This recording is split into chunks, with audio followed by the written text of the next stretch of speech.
موږ به خویندې یو مور بې پاره جواري ده هېڅوک راسره تعاون نشته موږ دغه شان در په در ګرځو موږ د خپل دا دپاره انصاف غواړو زما مور چې دا ډېره زیاته ناجوړه ده پاله جواري ده پلار بې نشتی تره زموږ سره تعاون نه کوي ماما زموږ سره تعاون نه کوي زموږ سره هېڅوک نه ورتېږي ګرانو کتونکو سلامونه کوم ملب خان شیرپوست تاسو په خدمت کې حاضر دی که ګرانو کتونکو تاسو ګورئ زما شاته د انصاف تله ده خو انصاف ډېر مشکله دی دغه دوه خویندې چې دې وخت کې ولاړې دي د اصل کې شپږ خویندې دي یو ورور هغه په بېدردۍ سره ووجلی شو او د انصاف دپاره دا خویندې در په در خورې په سر کله یو عدالت کله بل عدالت کله یو خوا کله بل خوا دغه منډې وخي یو خوا غریبي ده بل خوا نارینه نشته او بل خوا انصاف چې کوم دی هغه ورته ګران دی او د خپل رور دپاره انصاف غواړي او راتلونکي وخت کې ورته خطره ده نو هغه خطرې نه خو دوی ځان ساتي چې موږ ته دمکې راکوي دړاکې راکوي نه د سوات پولیس اوري او نه د سوات پولیس ته توجه راکوي دا د سیدو تاڼې د سوات کیس دی نو په دې باندې به خبرې اترې کوو دوی به په دې باندې څه وایي راځئ چې د دوی دا خبرې وورو دا دوی چې چېرته لاړی څه وایې په دې خبره مونږ د دې پروسیکیوشن پورې لاړو او د دې نه مخکې به هم مونږ ځو زمونږ د ورور مړ شو او زمونږ دپاره اوس انصاف نشته او مونږ چې د انصاف دپاره پروسیکیوشن پورې راغلو او مونږ مخکې هم تلل غواړو چې مونږ ته انصاف میلاو شي دغه خلک زورور دي څه وجه ده داسې چې دوی خلکو پیسې چلولی دي او ضمانتونه یې ورله وشو بس او موږ په دوی باندې دوباره اپیل کول غواړو د سوات د پولیس رویه تاسو څنګه ده د سوات پولیس موږ ته توجه نه راکوي او نه عدالت راکوي ځکه موږ د دې ځای پورې رالو تاسو وزده شته نه څه موږ څه نشته څنګه څه نشته تره لرې نشته نه ماماګان شته ترویان نشته نه ماماګان شته نه لکه هېڅوک زموږ سره نشته دی زموږ د تعاون هېڅوک زموږ سره نشته لکه زما موږ به خویندې یو مور بې پاره جواري ده هېڅوک راسره تعاون نشته موږ دغه شان در په در ګرځو موږ د خپل دا دپاره انصاف غواړو زما مور چې دا ډېره زیاته ناجوړه ده پاله جواري ده پلار بې نشتی تره زموږ سره تعاون نه کوي ماما زموږ سره تعاون نه کوي زموږ سره هېڅوک نه ورتېږي زما وړې وړې خویندې دي موږ شپږ تنه خویندې زموږ سره هېڅوک د مدد نشته او دا پولیس زموږ سره تعاون نه کوي موږ د کوم ځای په ورال خو زموږ سره تعاون د کولو هېڅوک نشته دی زما یو ورور او شپږ خویندې عیر عالم داسې په مرګ وژلی دی چې دا د تپوس وس څوک نشته دی تاسو چې کله چېرته لاړ شئ نو ډیمانډ خو به هم دنه خلکه کوي رنګ رنګ خبرې هم کوي بیا پیسې هم نه وي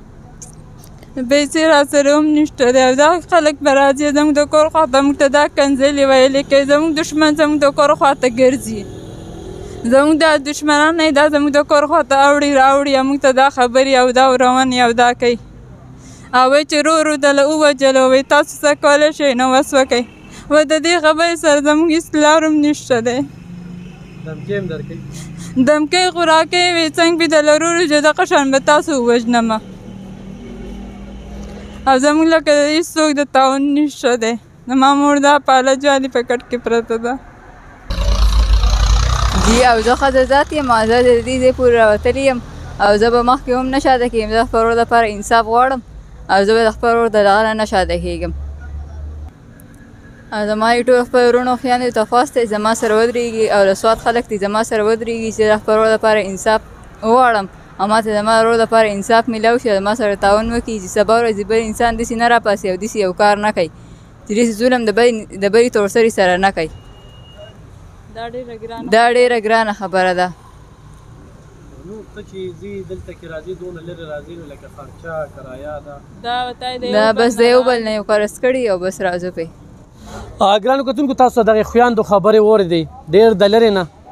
دلته راغلي دي دلته هم د وکیل سره مشورې خلک د رنګ رنګ خبرې ورته کوي نو دلته کې میلو کړل زموږ به د سوات وکیلانو ته هم دا خواست وي انشاءالله راتلونکي وخت کې وکیل به هم ورته زموږ د طرف نه راځي زما سوات چې څونه وروڼه دي میډیا والا نو دا خویندې راوتلي دي انصاف دپاره چې موږ ته انصاف میلو شي او میدان ته راوتلي دي غربت هم دی سړی وکره نشته خپل خپلوان هم ترې لاس اخیستی دی د دوی د وینا مطابق چې مخالفین هم زورور دي سرکار کې لاس رسی نو په دې وجه څوک نه درېږي خو بیا هم دا بهادرې جنکۍ دي چې په دې حالاتو کې میدان ته راوتلي دي تر هغې به وي نه په ارام کېږو تر کومې چې انصاف میلو شي هغه بله خبره ده چې د پاکستان نظام عدلیه پولیس د جولاګي د جال مثال ورکوي غټ جولا توزي وړوکې ورکې ګیریږي خو پولیس صحیح تفتیش کړی وی نو نن به دا کړېدل نو خو د دوی تفتیش ډېر ناقصه شوی دی د هغې په وجه باندې د دوی کسان چې کوم دی نو هغه خوشي شوي دي خو دوی اوس اپیل حق لري او اپیل کوي نو الله دې کي چې دې ته انصاف میلو شي یا د کلي علاقې خلک دې کې رامنځته شي او د دوی په سر باندې لاس کېږدي او د دوی دا مسله په غیر عافیت سره هغه حل کړي نو په دای کې هم موږ بل چې څوک شته دی نه او هغوی میدان پرېږدي نه هغوی وایي چې موږ به منډه وخو نو د دوی د منډې ته هم چې وګورو نو بیا ورسره ودرېدل پکار دي د سوات خلکو باندې غږ وکړو په مسافرو یې غږ وکړو په شتمنو یې غږ وکړو ایخ په نیغه ورسره رابطو کې خلک بې ځایه تنګول کوي کالونه ورته کوي دا به وکړم ما ته یو کس کال کو چې یاره به زه ورسره خبرې کوم خبرې دې ورسره وکړئ خلک چې خبرې کوي څه وایي بس خلک داسې نه وایي چې یا تاسو ته پیسې درکوي یا بس اواز تنګول کوي تپوسونه کوي او بس هسې د فضول خبرې کوي فضول خبرې کوي ما ته لندن نه یو کس کال کو ته ما سره ملو که ښه دې ته مو وي خبرې نو څه بس ما سره خبرې کوي لکه ته دې ما ته شپارس کوي چې تا سره خبرې کوي نو څه چل به وشي ټوله ورځ د سره خبرې کوي زه څه چلو شو د خدای تعالی بنده خو مسلمان او واقعي خوږېږي پې نو نن چې دوی دا دلته کې راتلل نو پیسې قرض کړي دي په قرضو باندې چې انور دا پیار صحیح دا کړی وی نو نن به دا دغه نه نن به هغو ته سزا میلاو شوې وه او پیار غلط شوی دی نو دا انور هم غلطي پکې ډېره زیاته کړې ده انور دا تانیدار دی جی بالکل دا سواد سعیدو تانیدار دی او بیا دا خبره چې زموږ په د انور په کور کې خپلې هم تورسري زما خور سي اول د دې لپاره یې وغوښته چې روغه راځه موږ تاسو له روغه راولو دې رقم لب میریج په هغه کیس کې نو چې راوستن بیا به ډکه تاڼه کې ډېره پیغورونه ورکوي چې ته مټې زه ترېدا او همدغه زما د خور سره د پیغور هېڅ حق نه لرو د خپلې تنخوا سره د خپل دغه سره حق و ما د خور د پیغور سره د هېڅ حق نه لرو ګرانو کتونکو ظلمونه شوي دي خدای خلکو ته وایم چې بې ځایه تنګول مه کوئ دې ټایم کې دوی الریډي زخمي دي او تاسو پې نور دغه د دوی نه خبرې نه کېږي ښه د دوی دا خلل ته چې خویندې دي او پرور خفه دي نیازبین رور یو رور شپه خویندې دي نو جون دغه د کړمو سره الریډي مخ دی او تاسو نور هم چې کوم دی دا مخ کوئ نو دا ظلم کوئ الله دې کړي چې دوی ته انصاف میلو شي